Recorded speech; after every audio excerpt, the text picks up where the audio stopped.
Ang Shroud of Turin na marahil ang pinakasikat at pinakabanal na religious relic sa buong mundo.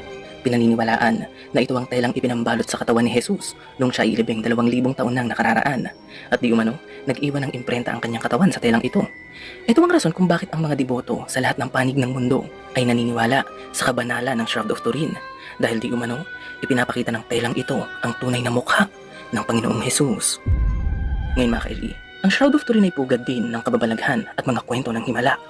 Ang isang sikat na kwento ay sinasabing nangyari noong 544 AD kung saan inatake ng Persian army ang syudad ng Edessa sa Greece. Para maprotektahan ang kanilang bayan, ang mga mamamayan ng Edessa ay ibinalandra ang shroud sa pader ng kanilang lungsod. Nang makita ng Persian army ang banal na telang ito, silang lahat ay natakot at hindi na nila tinuloy ang kanilang pag-atake. Ayon pa sa kwento, hindi lang basta itinaboy ng telang ito ang kanilang mga kaaway dahil ginamot din ito ang malubhang sakit ng kanilang hari.